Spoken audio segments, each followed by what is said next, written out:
ერთხელ გავიაზრე, რომ ეკლესიაში როცა მოვდივარ, უნდა მოვიდე იმისათვის, რომ ღმერთი დამელაპარაკოს. ისიც ჩემ ცხოვრებაში მოწიწებას ვაშენებ. თუ სანმე დამინახავთ, რომ არც ისე მოწიწებული ვარ ღმერთის წინაშე, შეგიძლიათ შემახსენოთ და მითხრათ, რომ უკეთესობა გმართებს, მაგრამ მე მინდა გითხრათ, რომ მე ვაშენებ მოწიწებას ჩემ ცხოვრებაში. და ეს იცით რაში გამოიხატება ჩემთვის? როგორ ვეკიდები სიტყვას, რომელსაც ვისმენ. როგორ ვისმენ ამას. როგორი ყურადღებით ვარ ამ სიტყვასთან. შესაბამისად, ჩემი თხოვნა იქნება, რომ ნუ გამოვტოვებთ იმას, რასაც უფალი ეტყვის ჩვენ ცხოვრებას, რაც უფალს აქვს სათქმელი ჩვენი ცხოვრებისთვის. გათიშეთ ტელეფონები. როგორღაც გადმოერთეთ იმაზე, რომ მოისმინოთ და უფალი ისე არ დაგტოვებთ. მე მგონია, რომ ყველას ესმის, ვინც ქართველი არ არის და თარჯიმნები არიან, მადლობა უფალს თქვენთვის. მადლობა უფალს ყველა პატარა მოფუსფუსი ადამიანისთვის, ვინც აქ რაღაცას აკეთებს. ჩვენ უნდა მოვისმინოთ უფლის სიტყვა და ამიტომ მოვდივართ, ხომ ასე არის? იცით? უფალიც ამიტომ მოდის, რომ რაღაცა გვითხრას. და როცა ჩვენ ვეხმიანებით მის თავარ მოსვლის იდეას, ის ხდება რისთვისაც ღმერთი მოდის. როცა ჩვენს მზად ვართ და მზად ვხვდებით უფალს, რომ აჰა უფალო, მობრძანდი და გვითხარი, მოდი კი არა, მობრძანდი და გვითხარი რა გაქვს სათქმელი. უფალიც მოდის და თავს ავლენს. თავისი სულით. რადგან უფალი მთქმელია, სადაც 2 ან 3 შეიკრიბება ჩემი სახელით, მე თქვენ შორის ვარ. ჩვენ თუ ვიკრიბებით მისი სახელით, მოდი დავიწყოთ, რომ მართლა მისი სახელით ვიკრიბებით და თქვენც აშენეთ მოწიწება ჩემთან ერთად თქვენ ცხოვრებაში. მოწიწებით მოისმინეთ. მოწიწებით მიიღეთ. მოწიწება იქონიათ, როცა ილოცებთ. და ღმერთი ამას ამჩნევს, იცით? ეს თავმდაბლობის გამოვლინებაა, რომ ღმერთთან ასეთი დამოკიდებულება გაქვს. რამდენ ადამიანს აქვს თვალები და ყურები, ნეტა ვიცოდეთ. ყველას თითქმის სამყაროში, ვინც ფიზიკური ნაკლით დაბადებულა. იცით, რომ უსინათლოებსაც კი აქვთ თვალები? იცით, რომ სმენა დაქვეითებულებსაც აქვთ ყურები? იცით, რომ მეტყველება შეზღუდულ ადამიანებსაც აქვთ ბაგე, ენა, მაგრამ ფუნქცია დაკარგულია. სულიერ მხარეს რომ შევხედოთ, ყველას შეუძლია თქვას ამინ იმაზე, რომ უფალი ჩვენ შორის მოდის. ყველას აქვს ამის ბაგე. ყველას შეუძლია დაინახოს, რომ უფალი რაღაცას აკეთებს და ყველას შეუძლია მოისმინოს, რომ უფალზე იქადაგება, მაგრამ ფუნქცია როგორც ასეთი არ მუშაობს სულიერად. იმიტომ რომ რაღაცა არის დაზიანებული. მაგრამ ერთადერთი რამე გვჭირდება ჩვენ სულიერებაში, ის რომ ეს ფუნქციები ამუშავდეს. მოწიწება და გულის გახსნა. მეტი არაფერი არ ჭირდება უფალს. მოდის და ავსებს ჩვენ ცხოვრებას და დიდება ქონდეს მას ამისათვის. ყოველმა ჩვენგანმა ჩვენ გულში თქვას, კურთხეული ვარ, რომ უფალი მყავს. ამენ. ჩვენ დღეს წმენის გამოცდაზე უნდა ვილაპარაკოთ. რამდენიმე დღის წინ დამესიზმრა, რომ აქ ვიყავი და ვქადაგებდი. ხო და აქ ვარ და ვქადაგებ. ჩვენ დღეს წმენის გამოცდაზე უნდა ვილაპარაკოთ. იცით რას მივხვდი?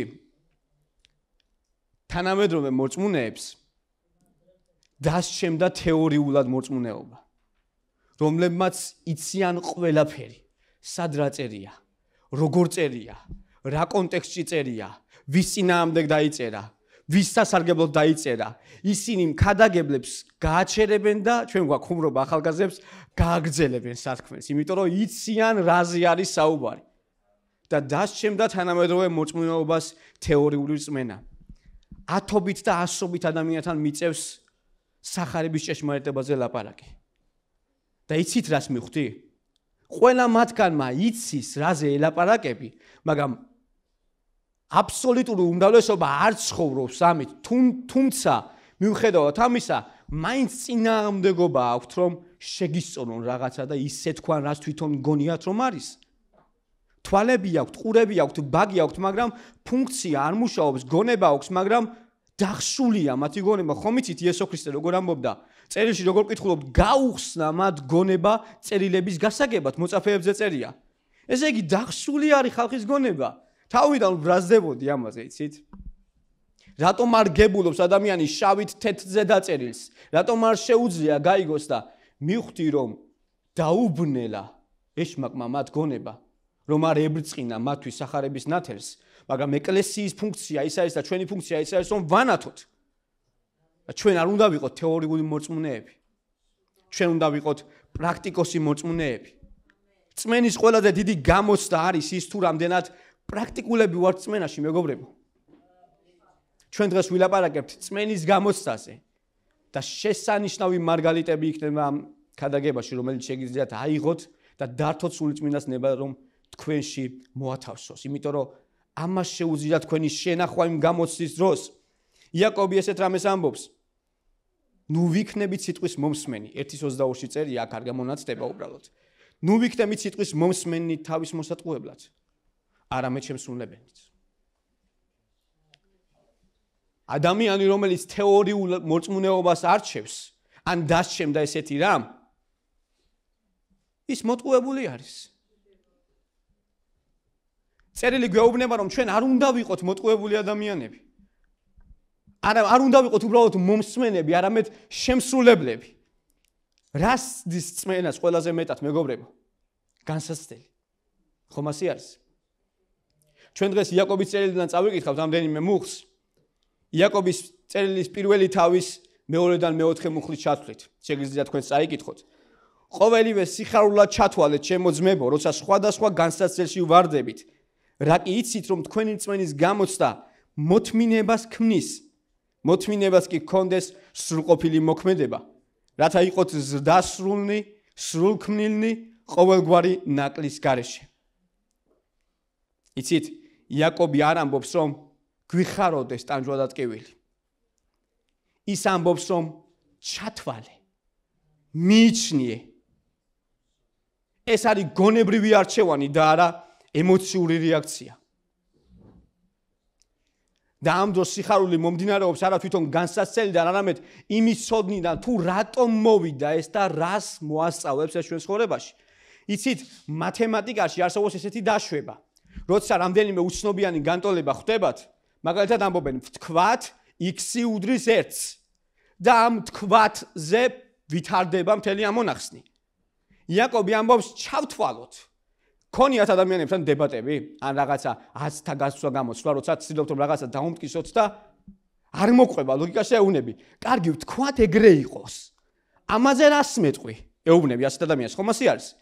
იაკობი ასეთ რაღაცას ამბობს, ყოველივე სიხარულად ჩათვალე. ის არ ამბობს, რომ შენი ემოცია აღტკინებული იქნება სიხარულით, ის ამბობს, ჩათვალე, მიიჩნიე, შერაცხე, ზოგიერთი თარგმანი ამას ამბობს და ეს არის განზრახული ფიქრი იმაზე, რომ ღმერთს ამის მეშვეობით რაღაცა სურს ჩვენ ცხოვრებაში. იაკობი არ ამბობს, რომ იგრძნობ ბედნიერებას განსაცდელის დროს. სხვადასხვა წერილებში ჩვენ ვკითხულობთ, რომ იესოს ნეტარებაში, რომ ნეტარნი ხართ, ანუ ბედნიერნი ხართ, როცა გაგლანძღავენ და გაგდევნიან. ვინმეს გაულანძღი ხართ? თქვენი ემოცია რა არის? ბედნიერებას გრძნობთ ყოველთვის? პირველი ალბათ გულისწყეთა არის, ხომ ასე არის? მაგრამ განზრახ რომ ფიქრობთ, რომ ეს უფლისათვის ხდება, მერე შემოდის ეს სიხარული გულში, იმიტომ რომ მიზეზს ხვდები და მიზანს ხვდები, თუ რატომ მოვიდა. და გამოცდაზე, რომელზეც აქ იაკობი ლაპარაკობს, იგივე სიტყვა არის, რაც ოქროს წრთობისას გამოიყენება, როცა ოქროს სდიან და აკვირდებიან, აქვს თუ არა ესეთი მინარევები, რომელსაც მოცილება ჭირდება. სასწაულ რაღაცებს მოისმენთ დღეს და მინდა რომ ყურადღებით იყოთ. იაკობის 1:12-ში ცალკე მუხლი არის, ცოტა გადავახტები კონტექსტს და წერია: ნეტარია კაცი, რომელიც გაუძლებს განსაცდელს, რადგან რაკი გამოიცდება, მიიღებს სიცოცხლის გვირგვინს, რომელიც ღმერთმა აღუთქვა თავის მოყვარულებს. რაკი გამოიცდება, მიიღებს სიცოცხლის გვირგვინს, რომელიც ღმერთმა აღუთქვა თავის მოყვარულებს, კითხულობთ ესეთ რაღაცას. ჩვენი რწმენა იცდება. ჩვენი რწმენა გამოცდას გადის. და მოდის ხშირად განსაცდელი, რომელიც პირდაპირ ურტყავს ჩვენ წმენას, რომ წარმოჩინდეს რამდენად რეალურია ჩვენი წმენა, განსაცდელს მიზანი აქვს. გიფიქრიათ ამაზე? განსაცდელს მიზანი აქვს. შეიძლება ეს იყოს მიზეზიც აქვს. შეიძლება ეს იყოს ადამიანურიც, მაგრამ ამაზე არ ვლაპარაკობ, როცა ადამიანი თავისი უგუნურებით ვარდება ამ განსაცდელში, მაგრამ შეიძლება ეს იყოს დიადი მიზანი, რომელიც ღმერთის თავარ იდეას ემსახურება. განსაცდელის ერთ-ერთი მიზანი არის წმენის ნამდვილობის ან სიყალბის გამომჟღავნება. განსაცდელები ამბობენ, არის თუ არა ჩვენი წმენა ნამდვილი თუ ზედაპირული.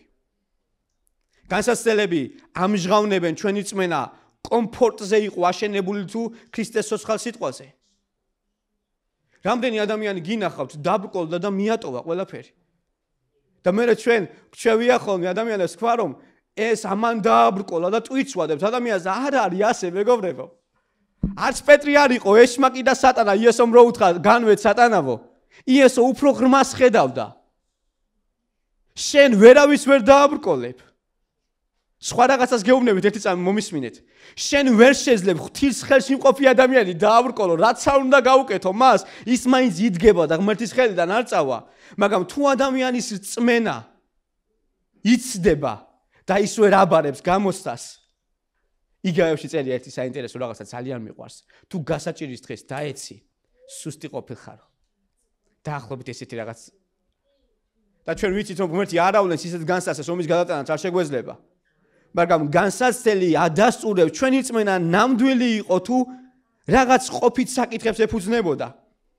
ასევე განსაცდელის მიზანია და ძალიან კარგი რაღაცა უნდა ვთქვა ახლა, რაც მიგახვედრებთ ღმერთს რა უნდა თქვენთვის, როგორც განსაცდელის მიზანია გამძლეობის ჩამოყალიბება.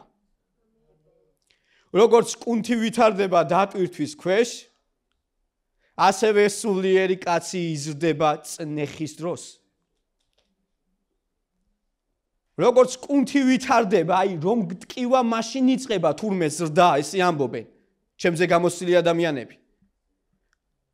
20 აზიდვა რომ გააკეთე და 21 რომ გეტკინა, მაშინ იწყება თურმე ის ნამდვილი ვარჯიში, რასაც შედეგის მოტანა შეუძლია. და არა კომფორტულად რომ მიდიხარ და მუსიკებს უსმენ და მე მოდიხარ შენთვის სახში. თურმე განსაცდელის მიზანი ეს არის რომ წნეხში მოვექცეთ იმისათვის რომ ჩვენი წინააღმდეგობრიობა და გამძლეობა გაიზარდოს. მაგრამ ხშირად ადამიანებს ეს არ უნდათ. ეს თვისება აუცილებელი არის სარბიელის ბოლომდე გავლისთვის, იცით? ჩვენ სარბიელი უნდა გავირბინოთ ბოლომდე და თუ გამძლეობა არ გვექნება, ვერ შევძლებთ ამას და სულიწმინდა კი მოსულია იმისათვის რომ აღუჭურვოს, ხომ ასე არის? ის ყველაფერს აკეთებს რომ გამძლეობა ჩვენი მთავარი თვისება იყოს. იცით ებრაელთა წერილში რა წერია? 1026 მოხში. მოთმინება გესაჭიროებათ, რათა აღასრულოთ ღვთისნება და მიიღოთ აღთქმული. ჩვენც ახლა რა წავიკითხეთ მეგობრებო, განსაცდელიო რას ქმნისო? წმენის გამოცდა მოთმინებას ქმნის. იაკობის წერილის პირველი თავის მეორე მუხლი, მესამე მუხლი უკაცრავად. და ებრაელთა წერილში ვკითხულობთ რომ მოთმინება გესაჭიროებათ, რათა აღასრულოთ ღვთის ნება და მიიღოთ აღთქმული. სულიწმინდა მოსულია იმისათვის, რომ აღჭურვოს ღვთის შვილი. არის თუ არა ასე? მე ერთი მარტივი კითხვა მაქვს, რიტორიკული კითხვა თქვენთან. თქვენი აზრით, უფლისწული, რომელიც პასუხისმგებელია შენსა და ჩემს ცხოვრებაზე, რომ ღმერთს წარუდგინოს. დაუშვებს იმას, რომ მოთმინება არ ისწავლო? რაღაცას უნდა მიხვდეთ ახლა მეგობრებო. წერილი ამბობს, რომ მოთმინება გვჭირდება, რომ ღმერთის ნება აღვასრულოთ.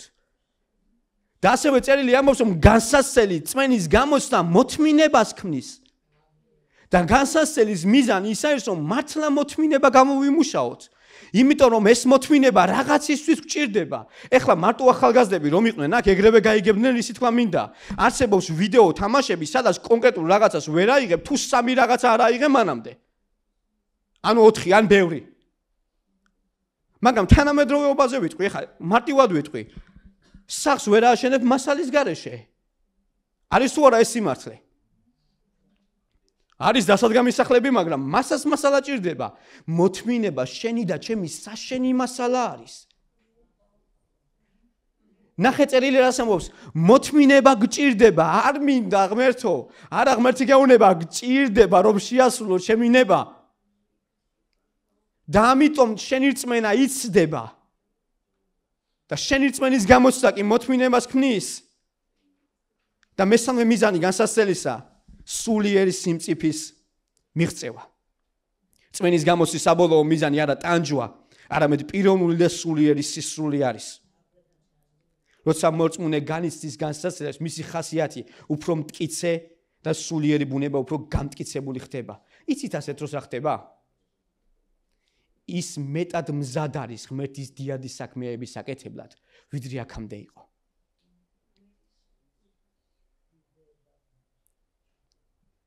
ჩვენ ადამიანებს არ გვინდა ხოლმე ისეთ სირთულის გადატანა, რაც რაღაცას გვასწავლის ცხოვრებაში. ჩვენ გვირჩევნია ჩვენი რწმენა კომფორტულ გარემოებაზე იყოს დამკვიდრებული.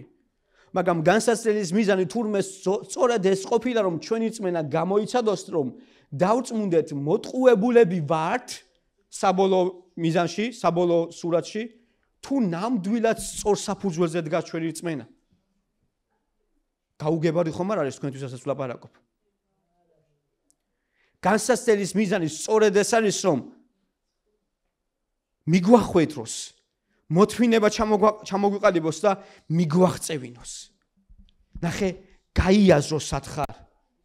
აღიჭულო იმით, რაც გჭირდება და მიაღწიო იმას, რისთვისაც ღმერთმა დაგიძახა. მაგრამ თუ ამას გამოვტოვებთ, სამწუხაროდ ძალიან ბევრ რაღაცას გამოვტოვებთ ასევე. ღმერთს ძალიან უნდა რომ ჩვენი რწმენა პრაქტიკული იყოს, მეგობრებო. ღმერთის სურვილია რომ ჩვენ არ ვიყოთ თეორიული მოწმუნეები, რომელთაც უბრალოდ ტვინები უსკდება ცოდნით, მაგრამ პრაქტიკულად ისინი არ იყენებენ იმას და მოტყუებულები არიან. ისმენენ რა სიტყვას და ეს იაკობის წერილი იცით რასაც მოხდა პირველი თავი გადაიკითხეთ სახში როცა მიხვალთ. ასეთი ადამიანიო გავსო ადამიანსო, რომელიც თავის ბუნებრივ სახეს სარკეში ათვალიერებს. და წავიდა და მყისვე დაავიწყდა, როგორია იგი. ჩვენ ღვთის სიღრმეებში და ღვთის სიტყვაში ვხედავთ, რომ ეშმაკი ეხმარება ადამიანს, რომ დაავიწყდეს ეს სიტყვა. ყოველგვარ სუდში ეხმარება კი პარავს სიტყვას. პრაქტიკული რწმენა გამოცდილებას მოითხოვს. ხომ ასე არის? ვინმე რაიმე პროფესია თუ გაქვთ, თავიდანვე გამოცდილი იყავით ამ პროფესიაში? გამოცდილება პროცესში მიიღეთ. ზუსტად ამ პროცესზე ვლაპარაკობთ ჩვენ, სადაც ჩვენი რწმენა იზრდება და სადაც ჩვენი რწმენა იცდება მრავალი წინააღმდეგობის დაძლევისას. და ის ვინც ჩართული არის პროცესში, მხოლოდ ის იძენს გამოცდილებას, ის ვინც გვერდიდან უყურებს პროცესს და აკვირდება, მისი გამოცდილება დამკვირვებლის გამოცდილება არის და არა მონაწილის გამოცდილება. იაკობის წერილის მეორე თავი და იაკობის წერილიდან ეს ბოლო კონტექსტი არის, ასეთ რამეს ამბობს, ჩემო ძმებო, რა სარგებელია თუ ვინმე იტყვის რომ რწმენა აქვს, საქმენი კი არ გააჩნია. ასეთ რწმენას არ ძალუც მისი ხსნა, თუ ძმან და შიშველია და დღიური საზრდო აკლია, რომელიმე თქვენგანი კი ეტყვის მას, შვიდობიცათი, გაცვი და ისაზრდოვეო. სხეულისთვის საჭიროს კი არას მისცემს. რა სარგებელია? ასევე რწმენაც, თუ საქმენი არ გააჩნია, თავისთავად მკვდარია. ღმერთს უნდა რომ ჩვენი რწმენა პრაქტიკული იყოს. რამდენი ადამიანი არის, ვინც ამბობს, რომ ჩემი ძმა ძალიან მიყვარს და ეს მიყვარს მხოლოდ სიტყვები არის და მეტი არაფერი. მე ჭამისი ყოველთვის ვლოცულობ. ახალი გითხარით თვითონ რაღაცა. ყველა ამას აკეთებს, თითქმის ხომ ასე არის. ჩემმა შვილმაც კი იცის, რომ საკვების მიღების წინ ვლოცულობ და მადლობას უხდით უფალს. კონკრეტული განსაზღვრება გვაქვს ამ ლოცვისა, რომ თან ვემადლიერებით, თან ვაკუთხებთ საკვებს და თან ვთხოვთ, რომ მისცეს ყველას, ვისაც არ აქვს უფალს. და რამდენიმე ხნის წინ, რამდენიმე თვის წინ, წლის წინ, სულიწმინდამ დამიკორექტირა ჩემი ლოცვა და იცი როგორ გავაგზავნე ლოცვა? დამეხმარე ღმერთო, რომ ჩემი მეშვეობით მისცე მათ, ვისაც არ აქვს. და იცი რა ვისწავლე? როცა საკვებისთვის ვლოცულობ, უბრალოდ კი ავლოცულობ. ვფიქრობ, ვინმეს თუ არა აქვს, რომ პასუხისმგებლობა დაავიღო და წავიდე და მე ვიყო მისთვის ღმერთის ხმა მე ვიყო მისთვის ღმერთის ზრუნვა და ღმერთის ხელი არ მიყვარს როგორი რაღაცა იცი ძალიან კარგი ჟესტია მაგრამ მე რა ვისწავლე არასოდეს არ მეუნები ადამიანს ვცდილობ რაიმეში ხომ არ ვარ საჭირო არასოდეს არ მეუნები ამას ადამიანს როცა ვხედავ რომ რაღაცა ჭირდება რაც შემიძლია ვაკეთებ მისთვის კითხვას არ ვუსვამ რაიმეში ხომ არ ვარ საჭირო ვდგები და ვაკეთებ მისთვის რასაც ღმერთი მანახებს ერთხელ ერთ ადამიანს უთხარი რაღაცა დიდი გასაჭირის წინაშე იდგა და ჯანმრთელობის წინაშე ჯანმრთელობის პრობლემები ჰქონდა და თუ რაიმე კონკრეტულად ამ საკითხში დავუკონკრეტე დაგჭირდეს მეთქი შენ გვერდით მიგულეთქო და ერთი რამე დავამატე უგნურებაში რა ჩამორჩეოდა მე ბევრი არაფერი მაქვს მეთქი მაგრამ რაც მაქვს მინდა რომ მცირედით გაკუთხოთქო არ გთხოვთ ღმერთი ასეთ დროს როცა გეუბნება რომ დაზე და ძმაზე იზრუნო და პრაქტიკული იყო არ გთხოვს რომ შენ ისეთი რაღაცა გააკეთო რაც ხელში არ აქვს შენ რა გაქვს ამას გეტყვის უფალი მე მახსოვს ერთი ჩვენი და რომელიც გადასულია უფალთან დედაჩემმა კარგად იცის პატარა მარი შუაღამით მოდიოდა კარზე კაკუნი და დატვირთული ნუგბარით შემოდიოდა სახლში როცა ჩვენ ოჯახს ჭირდებოდა და არავინ არ იცოდა ჭირდებოდა თუ არა მაგრამ ღამით მოსვენება დაუკარგა ღმერთმა კონკრეტულ ადამიანს მოვიდა და ის მცირედი რაც შეეძლო გააკეთა ვინ იცნობდით ამ ქალბატონს სასწორზე მუშაობდა არაფერი შემოსავალი მას არ ქონდა მაგრამ მისი მაგალითი დღესაც ლაპარაკობს ხვდები მაშინ ტელეფონები არ იყო ზუსტად მახსოვს დღეს კი ტელეფონი გვაქვს და ხანდახან ღამით შუაღამით როცა ვიღაცა გაგახსენდება დაურეკე და კითხე მოსვენება დამეკარგა შენ შესახებ ყველაფერი რიგზე გააქვს რა შემიძლია გავაკეთო შენთვის გვავიწყდება ხოლმე მოწმუნე ადამიანებს ესეთი რაღაცები და ღმერთს ძალიან უნდა რომ ჩვენი რწმენა პრაქტიკული იყოს და ნახეთ საიდან იწყება პრაქტიკული რწმენა მეგობრებო ნახეთ საიდან იწყება შენ უბრალოდ კი არ ლოცულობ რომ ღმერთო მადლობა რომ მე მაქვს უფალო კიდევ ვის ჭირდება კიდევ ვის მაჩვენებ რომ რაიმე ჭირდება აქ არ არის მატერიალურზე საუბარი მეგობრებო აქ არის საუბარი იმაზე რომ შენი და ძმა თუ შიშველია და ეუნები უფალი გაკურთხებს არა შენი და ძმა თუ სულიერ ბრძოლაშია და ეუნები მე ვილოცებ შენთვის არა მიდი და მასთან ერთად დადექი ეს არის შენი რწმენის პრაქტიკულობა ეს არის შენი რწმენის ერთ-ერთი უდიდესი გამოცდა ხარ თუ არა პრაქტიკული შენ რწმენაში მოიკითხე თუ არა კონკრეტული ადამიანი იყავი თუ არა ღმერთის ხმა მისთვის იყავი თუ არა ღმერთის ხელი მისთვის იყავი თუ არა ღმერთის შველა მისთვის და ღვთისმიერი შველა მისთვის და შენი რწმენა იცდება და რახან იცდება მეტად და მეტად კურთხევა მოდის შენ ცხოვრებაში განსაცდელი მრავალნაირი ფორმის არის მეგობრებო ეს შეიძლება იყოს ავადმყოფობა ფინანსური სიდუხჭირე დევნა ადამიანური პრობლემები და იაკობი ამბობს რომ ყოველი მათგანი ემსახურება ერთ მიზანს სრულყოფას სიმწიფეს გაძლიერებას მოთმინება რომ გამოიმუშაო წმენის გამოსცა ჩვენი ცხოვრებისთვის რამდენიმე ასპექტში იკვეთება და 4 რაღაც მაქვს მონიშნული და ამაზე მინდა დარჩენილ დროში გესაუბროთ. პირველი. ჩვენი რწმენა იცდება, როცა დაყოვნებული პასუხი გვაქვს ლოცვაზე.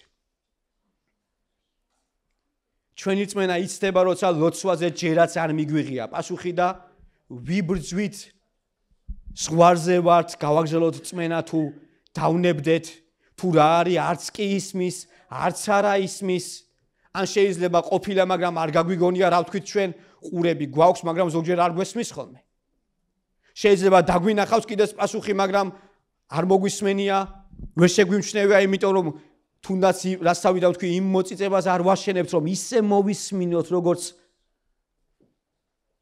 მთელი ყურადღებით გვჩება ხოლმე თვალსაწიერიდან ის რასაც ღმერთი გვასწავლის არ არსებობს უპასუხო ლოცვა ჩვენ ამაზე გვისაუბრია ადრე თუ გახსოვთ მე ვიქადა გეთხელ ამაზე ზოგჯერ ღმერთის პასუხი არის კი ზოგჯერ ღმერთის პასუხი არის არა, ზოგჯერ კი პასუხი საერთოდ არ არის. არ არსებობს უპასუხო ლოცვა. ზოგჯერ არის პასუხი ღვთისგან კი, ზოგჯერ არის პასუხი არა, ზოგჯერ კი არაფერი არ ისმის და ეს იცით რა დროა?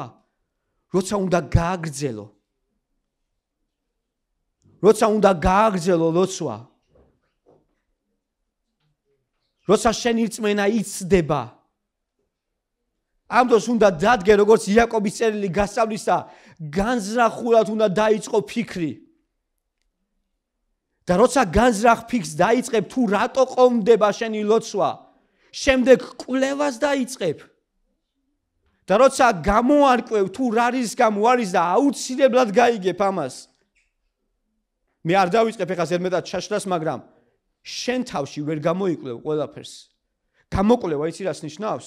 ვიღაცას ანდობ მედიცინურად, ვიღაცას ანდობ შენი სხეულის ნაწილს. სისხლს, ხელს. გამოკვლევა ამას ნიშნავს. ანუ სხვასაც რთავ შენ ცხოვრებაში. მე თავი ამტკივდა და ვფიქრობ, რომ ამის გამოა ეს ყველაფერი, ეს გამოკვლევა არ არის. შენ მიდიხარ ექიმთან და ეუბნები, აქ მტკივა და რის გამოა? დამეხმარე რომ გამოვარკვიო რა, ექიმი კონკრეტულ ანალიზებს გიტარებს და ხვდება რის გამო რა მოვიდა.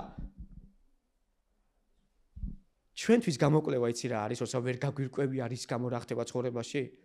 კონსულტაცია, გამოცდილ ხალხთან, რჩევის ზებნა, სულიერ ადამიანებთან, მსახურ ადამიანებისგან რჩევის თხოვნა, რჩევის მიღება. მე თავიდან მინდოდა ესეთ რაღაცა მეთქვა და ახლა ვიტყვი. არ უგულებელყოთ ღმერთისაგან დატუქსვა და წუთუნა და მხილება. მე ისიც ღმერთი როგორი გავიცანი?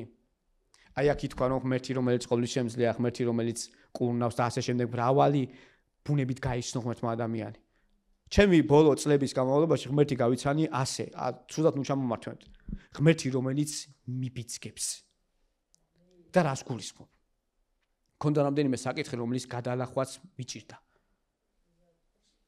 ღმერთისგან მქონდა კაფიოთ ნათქვამი სიტყვა რომ ასე უნდა მოიქცე.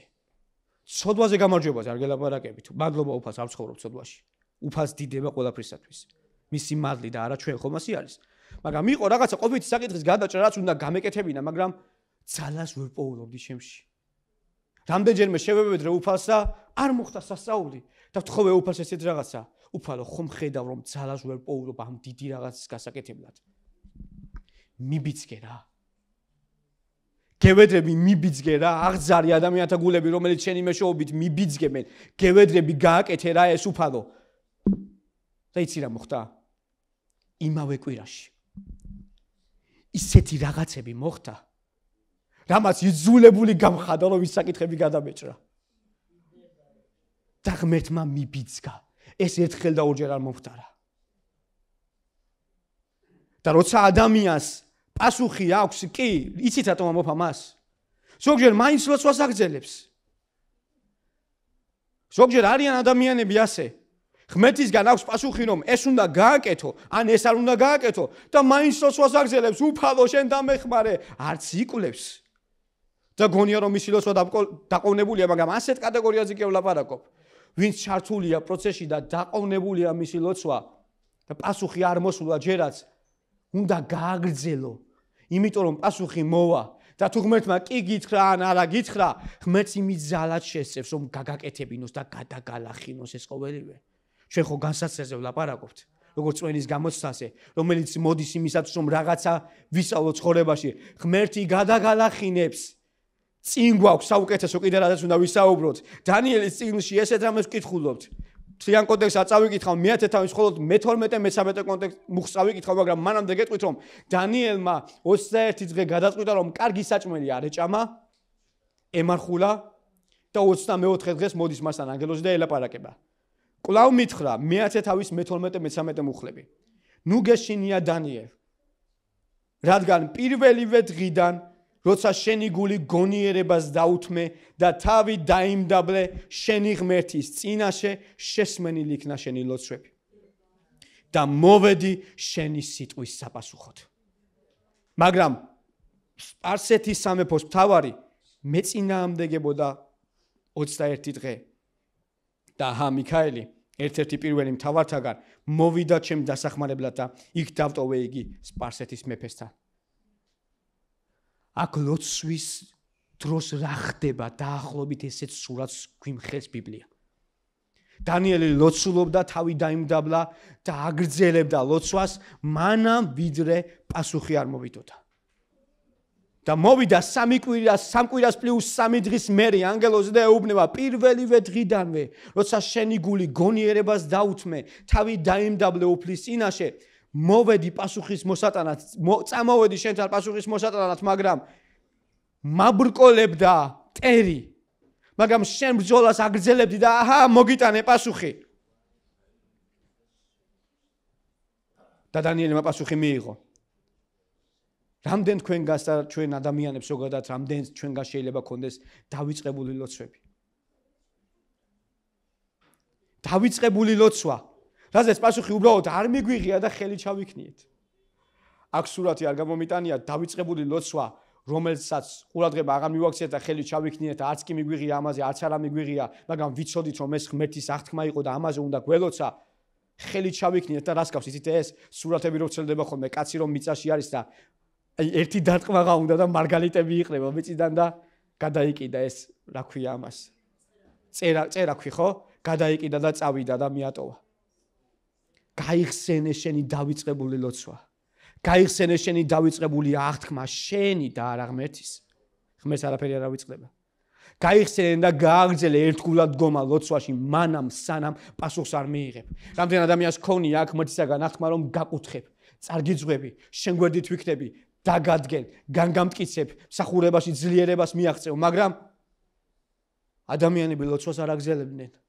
ადამიანები ისე მოქცევას არ აგრძელებდნენ, როგორც წერილი ეუნება მათ და დაივიწყამ ხალხმა ეს ლოცვას და ყველაფერი და ხელი ჩაიქნიეს და წავიდნენ. მაგრამ რომ გაეგრძელებინათ, ისინი პასუხს აუცილებლად მიიღებენ. რამდენი უნდა ვილოცოთ? 21 დღე, 21 კვირა, 21 თვე. დანიელის მაგალითი გვეუბნება ჩვენ ესეთ რაღაცას. იდექი მტკიცეთ, მანამ სანამ პასუხი არ მოვა. იცი შენი დგომა, ფეხზე დგომა სიტყვა სიტყვით ყოველთვის არ ნიშნავს. შენი დგომა შეიძლება მუხლებზე დგომაზე გადიოდეს. ხომ იცით გამოთქმა რომ არის, ჩემი გამოთქმა არ არის. ყველაზე მყარად ის დგას ფეხზე, ვინც ხშირად დგას მუხლებზე და ლოცულობს. ვინც ღმერთთან ვედრებაში არის. ვინც იცის ლოცვის ფასი და ხშირად ლოცულობს უფლის წინაშე, ის დგას ყველაზე მეტად მტკიცეთ ფეხზე. იმიტომ რომ მან იცის უფლისგან მიღებული ძალა, მან იცის და მას გამოუცდია თუ როგორ ავსებს უფალი მის ცხოვრებას და თუ როგორ მოაქვს უფალს დატვირთული ხურჯინივით კუთხევები ადამიანთან, მამა რომ წავა წარმოედგინე. ოჯახისთვის ყველა საჭირო რესურსის მოსატანას და ოჯახი რომ ელოდება და იციან რომ მამა მოვა და მოუტანს მას, მორწმუნის რეაქცია ლოცვაში ზუსტად ასეთი უნდა იყოს, რომ მამა მოუტანს იმას და მიცემს იმას, რასაც თხოვს. იესო გვასწავლიდა და გვასწავლის დღესაც. თუ მიწიერ მამებს შეუძლია კეთილი მისაცემის მიცემა, განაზე ციერ მამას არა? უფრო მეტის არა? რასაც ითხოვთ ჩემი სახელით გწამდეთ რომ გექნება, მაგრამ შენი რწმენა ვაირო მიცდება. დამწმენის გამოსაში ეს დაყოვნებული ლოცვა, დაყოვნებული პასუხი გადააცილა მამამ და იწყებენ შვილები წუწუნს. სად არის მამა ჩვენი? რატომ არ მოვიდა ამდენი ხანი? ალბათ შეიძლება ქონიათ ესეთი დაკვირვება ბავშვებზე თუნდაც. რომ მითხრა რატომ არ შემისრულა? მაგრამ უფალს აქვს თავისი დრო და იცის რა როგორ უნდა გააკეთოს. შენ იყავი ერთგული რა. შენ გამოიჩინე სიმტკიცე წმენაში და გადალახე ეს გამოცდა. როცა შენი ლოცვის პასუხი ყონდება, გააგრძელე ლოცვა. გააგრძელე სანამ პასუხი არ მოვა. ნახე, როცა იცი რომ უფლისნებით ლოცულობ. იმაზე ლოცვა არ გააგრძელო თუ კი ეკლესიაც გემოწმება რომ ეს საკითხი არასწორია. რა თქმა უნდა, ამაზე უბრალოდ არ ვლაპარაკობთ, ხდები? ალბათ არავინ არ გაიგებს ასეთ შემნათქვამს, იმედი მაქვს, ხომ? ჩვენ ლაპარაკობთ იმაზე, რაც ეკლესიისგან, წერილისგან აღიარებულია, რომ შენ ღმერთისგან მართლა გააქვს, გააგრძელი ამაზე ლოცვა. ღმერთის პასუხი ან კი იქნება, ან არა იქნება, ან დაყოლდება, მაგრამ პასუხს აუცილებლად გაგცემს. ხალხო, შვილს პასუხს არ გასცემს ღმერთი? რაცა უნდა გაბრაზებული ვიყო ჩემ შვილზე. რაცა უნდა ცუდი რამე ქონდეს დაშავებული, როცა მოდის და მეკითხება, მამა მათხოვე რაღაცა, მათხოვე ტელეფონი არამე და ვეუნები არა. რატომ? და იცი რას ვფიქრობ? უფლება არა მაქვს რომ ვუთხრა. უბრალოდ არ ვუთხრა თუ რატომ. იმიტომ რომ როცა ვეუბნები რატომ ვასწავლი რომ მეტად აღარ მოიქცეს. ასე. ღმერთი რას გზნობს თქვენი აზრით? თუ მე მიწიერი მამა იგივეს გზნობს. განა შვილს პასუხს არ გასცემს. განა შვილზე გაიბუტება. განა ღმერთი გაებუტება თავის შვილს და პასუხს არ გასცემს. შვილი რომელიც თავს იმდაბლებს. ევედრება უფალო პასუხი მჭირდება მომეცი, აგრძელებს ვედრებას სანამ პასუხს არ იღებს. განა ღმერთი გაებუტება ადამიანს. განა ღმერთი ყურს დაიმძიმებს. განა ღმერთი ხელს დაიმოკლებს საშველად. ერთადერთი რაც სჭირდება სიმტკიცე ამ გასასწრელის დროს, ამ გამოცდის დროს და შენ გადალახავ. მეორე, ჩვენი წმენის გამოცდა ხშირად ჩვენ ცხოვრებაში მოდის როგორც პრობლემა, როგორც გოლიათი იყო ისრაელისთვის. და ეს არის ჩვენი წმენის გამოცდა. როცა გვაქვს გადაულახავი პრობლემები. ერთი რაღაცა უნდა გითხრათ. ყოველ ადამიანს და ყოველ მოწმუნეს გონია რომ პრობლემა მას ჩაყლაპავს, მანამ ვიდრე ღვთიურ თანდასწრებაში შევა. გონიათ ეგეთი განცდა? იმდენად დიდი პრობლემა დგას შენ წინაშე რომ თასგავს. ყველანაირად იცი რომ არ შეგიძლია მისი გადალახვა, მაგრამ მიხვედი უფალთან. შეგეხო უფლისული, განიცადე მისი თანდასწრება, შეხვედი მის თანდასწრებაში და არც პრობლემა არ გახსოვს. არც მისი წარმომავლობა აღარ გახსოვს და თითქოს სიგიჟეს გავს, მაგრამ დარდიც აღარ აქვს გულში. რას მივამგვანოთ ეს? ეს უნდა ვამგვანოთ იმას, რომ ღმერთის თანდასწრებაში პასუხი არის ჩვენ პრობლემებზე. მაგრამ აქამდე რომ მიხვიდე, რამდენად იცდები ხომ უყურებ, არც ლოცვა არ გინდა პრობლემის დროს, არც გალობა არ გინდა, არც ეკლესიაში მისვლა არ გინდა, არც მოწმუნეებთან ურთიერთობა არ გინდა, არც მსახურთან ლაპარაკი არ გინდა, იმიტომ რომ იაკობი რომ გასწავლის, ჩათვალე. ანუ მიიჩნიე ყოველივე სიხარულად, ეს არ გისწავლია. შენ არ შეგიძლია ყოველივე სიხარულად მიიჩნიო, არ შეგიძლია ჯერ განზრახ დაჯდე და დაფიქრდე ეს პრობლემა. ხომ არ არის იმისთვის რომ მეტად ვისწავლო წნეხის ქვეშ მოთმინების გამომუშავება, გამკლავება. ადამიანები თავკუთმოგლეჯილი გარბიან ხოლმე რაღაც პრობლემას როცა დაინახავენ. ღმერთი მსჯის, დაინახეთ მოწმუნე ხალხო. თუ რაიმე მიზეზი ვერ გიპოვნიათ, რის გამოც რაღაც ისეთი მოვიდა პრობლემა თქვენ ცხოვრებაში, როგორც გოლიათი. დაინახეთ რომ თქვენი წმენა უნდა გაიზარდოს და მოთმინება უნდა გამოიმუშაო და ამის მეშვეობით სულიწმინდა ღმერთი, რომელმაც იცის რომ მოთმინება გჭირდება, რათა მიიღო აღთქმული, ისე არ გამოგატოვებინებს ცხოვრებას რომ მოთმინება არ გამოიმუშავო. თვით იესო ქრისტემაც კი ტანჯვის მეშვეობით ისწავლა მოთმინება. მაგრამ მადლობა უფალს რომ იგივე ტანჯვა არ უჭირდება. მადლობა უფალს რომ იგივე ტანჯვა, რაც სულიერიც იყო და ფიზიკურიც იყო, არ უჭირდება ხოლმე. აგვარი და უფალმა იესო ქრისტემ. ნახეთ რა ხდება. ჩვენ რას ხედავთ ისტორიაში, რომელსაც უბრალოდ სიტყვებით ამოგიკრიფავთ. ფილისტიმელი გოლიათი 40 დღისა და ხამის განმავლობაში დილითა და საღამოს დადიოდა ბანაკში და დასცინოდა ხალხს. დასცინოდა ღმერთის ერს. იყო თუ არა ასე? შენ პრობლემას რომ ლაპარაკი შეეძლოს, შეატყობ და მოისმენ მისი სიტყვებისგან თუ როგორ დაგცინის და გეუბნება. სად არის შენი ღმერთი? სად არის შენი რწმენა? სად არის შენი ის ლაპარაკი ადრე რო იძახდი რომ მე ღმერთით ყველაფერს შევძლებ? სად არის ღმერთის სიტყვა რომელიც მუშაობდა თითქოს? პრობლემები ასე გველაპარაკებიან ჩვენ და დაგცინიან. დილ და საღამომდე ჩვენი პრობლემები ხშირად დაგცინიან, რომლებიც გოლიათივით დგანან ჩვენ წინააღმდეგ, მაგრამ იყო კაცი, რომელიც განმარტოვდა, რომელმაც იცოდა განმარტოების, ლოცვის და ღმერთის თანდასწრების ფასი და ეს კაცი გამოდის და უდგება პრობლემას პირისპირ და ეუბნება.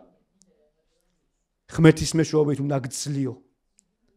იყო კაცი, რომელმაც თანდასწრებაში განიცადა ღმერთის მასთან ყოფნა და გავიდა, ყალბად კი არა, შინაგანი დამოწმებით ეუბნება პრობლემას. შენ დღეს დამარცხდები. რადგან ღმერთი იყო მასთან და იცოდა მან რომ ასე იყო. გოლიათი ფილისტიმელთა ჩემპიონი იყო, ხომ იცით კარგად? მაგრამ ვერც ერთი ჩემპიონი ვერ დადგება იმ ადამიანის წინააღმდეგ, ვის მხარესაც ღმერთი არის. ვერც ერთი ჩემპიონი და ნარჩევი პრობლემა ვერ დადგება და ვერ წამოიმართება როგორც მთა და გოლიათი იმ ადამიანის წინააღმდეგ, ვისაც მხარს ღმერთი უმაგრებს. შენ გეკუთვნის ეს ყველაფერი, რასაც ახლა ვლაპარაკობ. შენთვის არის ეს. თუ ღმერთის თანდასწრება გამოგიცდია, გჯერა ამის ზუსტად ვიცი, მაგრამ თუ არ გამოგიცდია, ესწრაფი ამასა დაიჯერებ, რომ ვერც ერთი პრობლემა ვერ წამოიმართება შენ წინააღმდეგ, ან თუ წამოიმართება, ვეღარ გააგრძელებ შენ დაცინვას, იმიტომ რომ შენი ღმერთის მეშვეობით ძლევ. იცით ეს კაცი, როგორი კაცი იყო დავითი? ფსალმუნი 55 შემიყვარდა. პირველიდან მეოთხე მუხლამდე წავიკითხავ შემდეგ რამეს. შემიწყალე ღმერთო, რადგან გამთელა კაცმა, მთელ დღეს მებრძვის და მავიწროებს.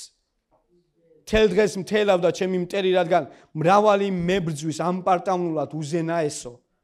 როდესაც მეშინია, შენზე ვდები მეც. ღმერთზე, რომლის სიტყვასაც ვაქებ, ღმერთზე ვარ მინდობილი და არ მეშინია, რას მიზამს ხორციელი. დავითი ნახე რას ამბობს. და მე ეს ამიღია ჩემი ცხოვრებისთვის და ყველა იმ სიბნელის ველზე რაშიც გამივლია. სინარნარით გამივლია და რას ვიძახდი, იცი? როდესაც მეშინია, შენზე ვდები მეც. და როცა წინა დღეებში თანდასწრებაში ყოფილვარ უფალთან, მოწმა მქონდა რომ უფალმა დამიგეგმა ყოველივე რაშიც გავდიოდი და ეს მიზეს მაძლევდა რომ ყველაფრის მიუხედავად ჩემ შინაგანს ეხარა, იმიტომ რომ ვიცოდი საით მივყავდი ღმერთს და ვიცოდი რომ ღმერთს მივყავდი. განა ადამიანური მღელვარება არ გექნება განსაცდელის დროს. განა ადამიანური შიში არ გექნება განსაცდელის დროს. განა უსიამოვნო განსა არ გექნება განსაცდელის დროს. მაგრამ ჩათვალე, იფიქრე, მიიჩნიე რომ ამით ღმერთს რაღაცის სწავლება უნდა შენთვის. დახარჯე უფალთან დრო განმარტოვდი და პრობლემა რომელსაც ხედავ შენი რწმენის გამოცდის გზაზე ვეღარ დაინახავ. ვეღარ დაინახავ, გაქრება, იმიტომ რომ შენს ძლევ მათ. პრობლემა მაინც ეცდება კიდევ ერთხელ შენს დაცინვას, როგორც დავითს დასცინა გოლიათმა, როგორც როცა მის წინაშე გაილაშქრა, მაგრამ დავითი როგორი კაცი იყო. როცა ეშინოდა, მას ედებდა იმეც. უზენაეს ედებდა იმეც და ამბობდა ღმერთზე, რომლის სიტყვასაც ვაქებ, ღმერთზე ვარ მინდობილი, არ მეშინია, რას მიზამს ხორციელი. ერთ კითხვას დავსვამ. ხელი აწიეთ თუ გირჩევნიათ, რომ ყოფით პრობლემაზე მეტად სულიერი პრობლემა გქონდეთ მოსაგვარებელი. გირჩევნიათ, არა? ანუ ხორციელი პრობლემები ზოგჯერ უფრო რთულად გადასალახი ჩანს. ხომ ასე არის? მაგრამ არ უნდა ინატრო რა თქმა უნდა სულიერი პრობლემები გქონდეს. მაგრამ ნახეთ უბრალოდ ადამიანური ლოგიკა როგორაა მოწყობილი. ხორციელ პრობლემებზე უფრო დარდობს ხოლმე ვიდრე სულიერზე. და დავითი ნახეთ აქ რას ამბობს? ღმერთზე ვარ მინდობილი და რას მიზავს მე ხორციელი. ამ სიტყვას ამბობს. რას მიზავს მე მტერი კი, ამას კი არ ამბობს. რას მიზავს მე ხორციელი. ანუ ხორციელი პრობლემებიც კი არაფერი არ იყო იმდენად გააზრებული იყო იმაში რომ ღმერთი მასთან იყო, იმდენად გააზრებული იყო რომ ეს პატარა დიდ გოლიას დაამარცხებდა. ნახეთ როგორ ამას ამბობს. არ მაინტერესებს სულიერია თუ ხორციელი, რას მიზამს ხორციელი მე როცა ღმერთზე ვარ მინდობილი. აი ამას ამბობდა დავითი. ჩვენ მესამეზე უნდა გადავიდეთ. დავითი იყო ღმერთზე მინდობილი და მისი პასუხი იყო ღმერთზე ვარ მინდობილი, რას მიზამს მე კაცი, შენი პასუხიც ასეთი უნდა იყოს. დანიელის პასუხი იყო განემოებაზე მტკიცე დგომა, შენი პასუხი ასეთი უნდა იყოს.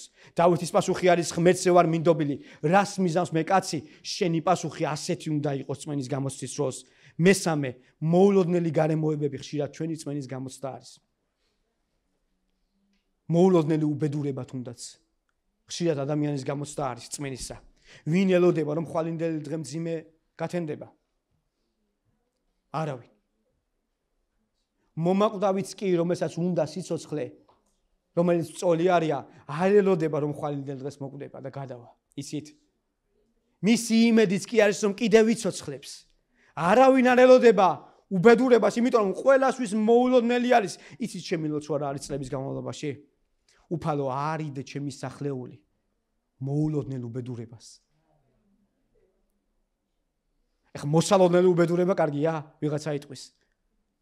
მაგრამ იმდენად ცუდი არის ეს, ზოგიერთი ადამიანის ნატვრაც კი არის რომ არ უნდათ ესეთი რაღაცა რომ შეემთხვეს. მაგრამ მე გეუბნებით რომ ეს ზოგჯერ წმენის გამოცდა არის, რომელსაც გადალახავ და რომელსაც გადაივლი. იობი გახსოვთ ალბათ ხომ? მე არ წავიკითხავ მის ისტორიას, მაგრამ რამდენიმე ასპექტს გამოვყოფ. მან მოულოდნელი უბედურება განიცადა. პირველი ხარები და მსახურები დაეხოცა, ეს იყო პირველი ფინანსური ზარალი. მან მიიღო მეორე ფინანსური ზარალი, ცხრები და მწყემსები დაეხოცა.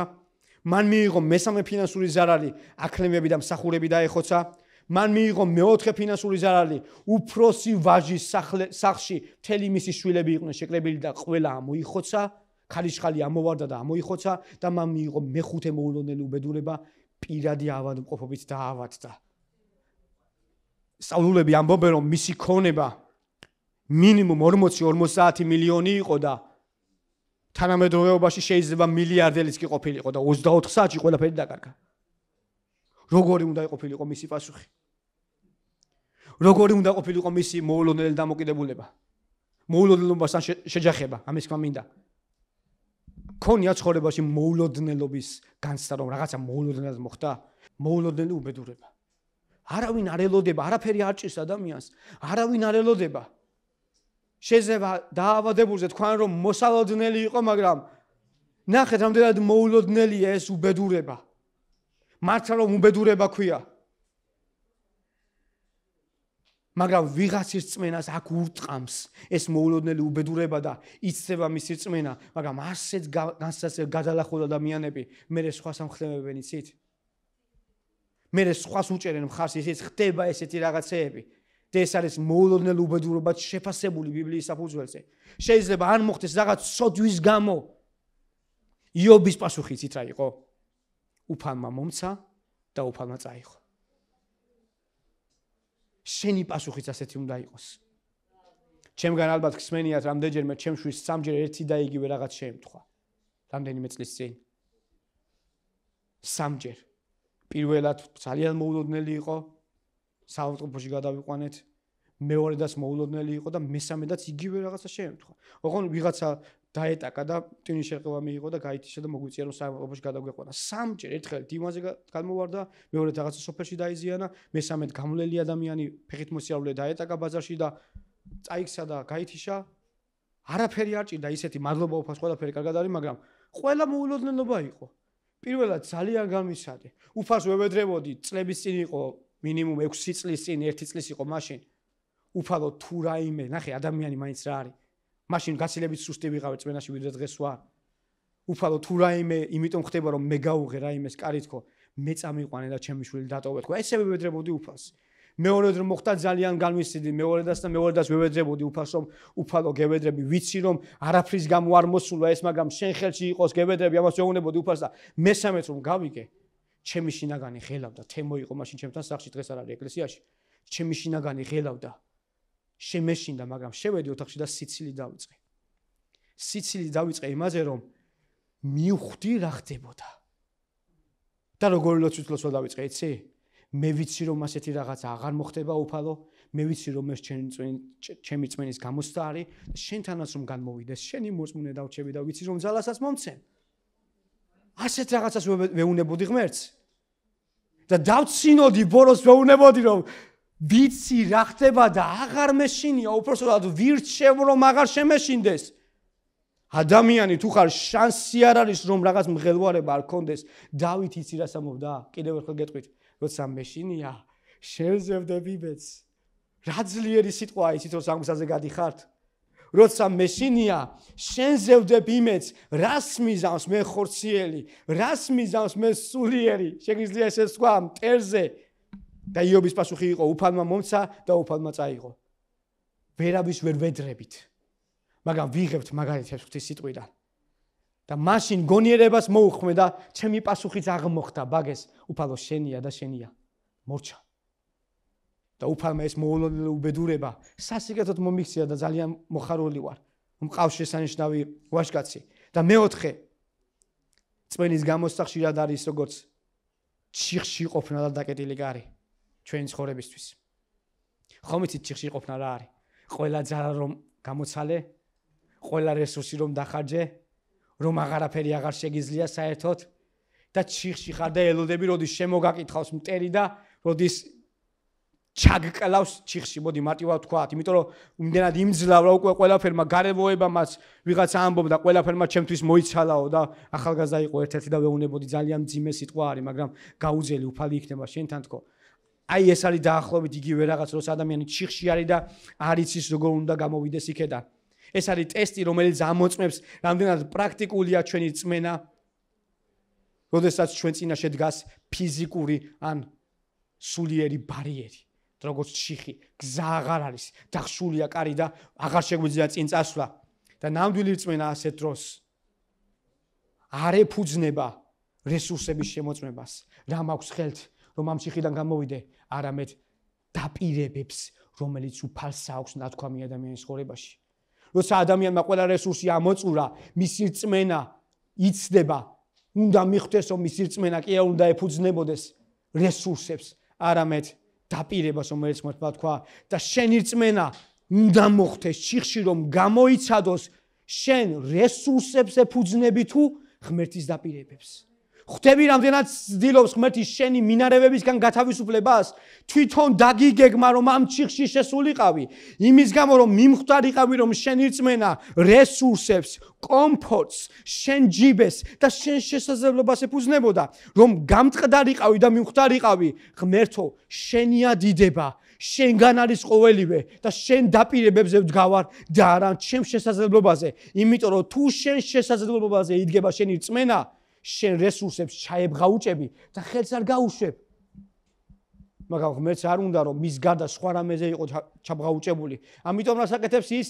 სპეციალურად გიგეგმავს რწმენის სავარჯიშოებს, რომ შენ მიხვდე. არ მინდა შეურაცხყოფა მივაყენო ვინმეს, მაგრამ ძალიან ბევრი ადამიანი მიუხვედრელი არის. ვერ გაუგია, რომ რასაც ეუბნებიან სიმართლე არის და ჭირდება ასეთ ადამიანს, რომ შევიდეს ჩიხში, რომ დარწმუნდეს, რომ მის რესურსებს არ შეუძლია მისი შენახვა. არამედ მხოლოდ ღმერთის სიტყვაზე დაიმედება შეუძლია მისი შენახვა. და რას ფიქრობს ადამიანი, რომელიც ჩიხში არის? ის იწყებს წუწუნს, გადაბრალებას, თუ ვის გამო მოხდა აქ. გახსოვთ მოსეს დროს, როცა ისინი ჩიხში იყვნენ, როცა მას წინ ზღვა იყო, რომელიც გადასალახი იყო. გახსოვთ როგორი ვითარება იყო მაშინ. გამოსვლის მე-14 თავში მე-13-დან მე-16 მუხლების ჩაქმნით ესეთ რამეს ვკითხულობთ. უთხრა მოსემ ხალხს. ნუ გეშინიათ. ხალხს რომელიც წუწუნებდა, მოსე ეუბნება ესეთ ხალხს.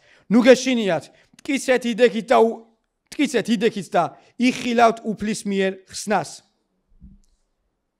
რომელსაც დღეს მოიმოქმედებს თქვენთვის უფალი. და ეგვიპტელებს, რომელსაც დღეს ხედავთ, მეტად აღარ იხილავთ უკუნისამდე. ეს სიტყვა რესურსებს ეფუძნება თუ დაპირებას. არა ერთი წამი უნდა წავიკითხო, ნუ გეშინიათ, ხელში კვერთხი მაქვს. ახლა გავიწვდი და ყველაფერს გავაკეთებ. ასე წერია?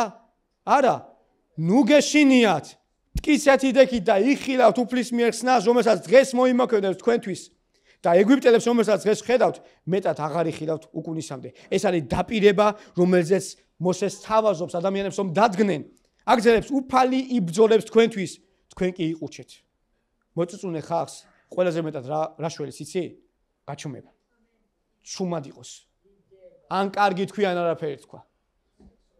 როცა ადამიანი წუწუნებს, ჯობია გაჩუმდეს.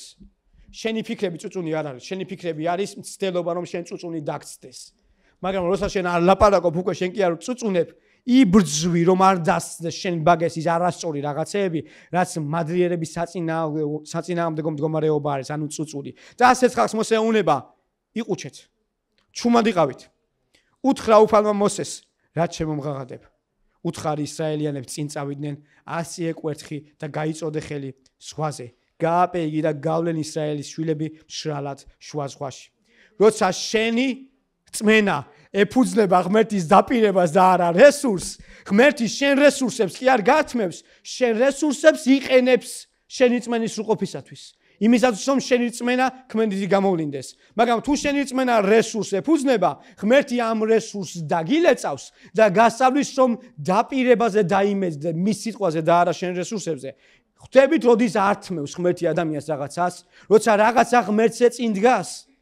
მაგრამ თუ ღმერთია პირველი და შენი წმენა იცდება და შენი წმენის გამოსწა ამბობს რომ შენ მართლა ღმერთის დაპირებაზე დგახარ, შენი რესურსები არ დარწავა, შენი რესურსი უფრო ბრწყინვალე გახდება, შენი რესურსი უფრო გამრავლდება და შენი რესურსის მოქმედება ხალხისთვის ხილვადი გახდება. და ამას აკეთებს ღმერთი. და ნახეთ რა არის ღმერთის დაპირება, რა თქვა მოსემ. ღმერთი, ნახე რა თქვა მოსემ. მტკიცეთ იდექი და იხილა უფლის მიერ ხსნას, რომელსაც დღეს მოიმოქმედებს თქვენთვის და ეგვიპტელებს, რომელსაც დღეს ხედავთ, მეტად აღარ ეხილავთ უკულისამე. თუ ჩიხში ხარ და ჩიხში მოგახვედრა სხვადასხვა გარემოებამ, მოსეს პასუხი ასეთი იყო და შენი პასუხიც ასეთი იყო, ღმერთის ასეთი უნდა იყოს. თუ ღმერთის დაპირებაზე დგები. არ მეშინია? რადგან უფალი ჩემთვის მოიმოქმედებს სასწაულს და მტერს და გოლიათს და მთას, რომელსაც დღეს ხედავ, აღარ ვიხილავ უკუნისამდე, იმიტომ რომ ეს არის ღმერთის პირობა ჩემთვის. ხვდებით რა არის სასწაული და საოცრება ამაში? ხვდებით რომ ღმერთს ჩვენი ტანჯვა კი არა, ჩვენი სრულყოფა და ჩვენი ერთი საფეხურით მაღლა აწევა სულს. და როცა განსაცდელს გადაიტანს ადამიანი, მისი რწმენა უფრო მტკიცე ხდება და მის რწმენაზე ითქმის, აბა შეხედეთ ამ კაცს, აბა შეხედეთ ამ ხალხს. ისიც ვინ იწყებს ასეთ ლაპარაკს? ღმერთი.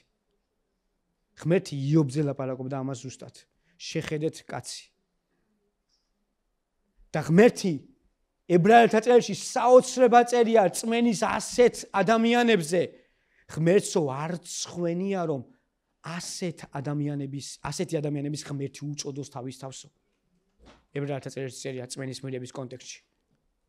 და ღმერთსაც არ ცხვენია რომ თავს მათი ღმერთი უწოდოს. და არ ცხვენია და არ ცაკილოს ღმერთი რომ იამაყოს თავისი შვილით, რომელიც უძლებს რწმენის გამოცდას, ამლეს რომ ნამდვილად მოწმუნე ყოფილა და ღმერთს ეფუძნებოდა მისი რწმენა და არა რესურსებზე. და ასეთი ადამიანი ამბობს, ღმერთია ჩემი რესურსი. ღმერთის დაპირებაა ჩემი საფუძველი, ამაზე ვდგავარ. რას მიზავს მე ხორციელი? ამენ. ჩვენ დღეს ვისაუბრეთ რწმენის გამოცდაზე. ჩვენ დღეს ვისაუბრეთ რომ რწმენის გამოცდას აქვს მიზანი. ჩვენ დღეს ვისაუბრეთ რომ რწმენის გამოცდა ვლინდება რამდენიმე ასპექტში ჩვენი ცხოვრებისა. კიდევ მრავალ გმირს შეიძლება გადავწყვდეთ ბიბლიაში, მაგრამ არ გვჭირდება ამაზე ბევრი საუბარი. მე მგონია რომ ასე თუ ისე გასაგები არის რის შესახებაც უნდა და უფალს ჩვენი ყურადღება გამახვილებულიყო. დანარჩენზე შეგიძლიათ თქვენ განზრახი ფიქროთ, თქვენი ცხოვრების ორი მომენტების დააკავშიროთ ამ ყველაფერთან, სხვადასხვა გმირებზეც იფიქროთ და უფალი უფრო მეტ სიღრმეებს გაგიცხადებთ თავისი სულით. მადლობა უფალს ყველაფერსათვის, ამენ. ჩვენი ღმერთი კეთილი ღმერთია. ამას ხვდები და ერთ რამესაც ვიტყვი. დიდი ხნის წინ ეს მოვინიშნეთ ჩემს პატარა ჩანაწერებში. მამა ჩემს ძალიან უყვარს ხატვა და ვაკვირდები ხოლმე როცა ხატავს ხოლმე. და ხანდახან შემიტყვია რომ ვიდრე ხატვას დაიწყებს, მისი მთლიანი სურათი არის შავი, მისი მთლიანი სახატავი ტილო.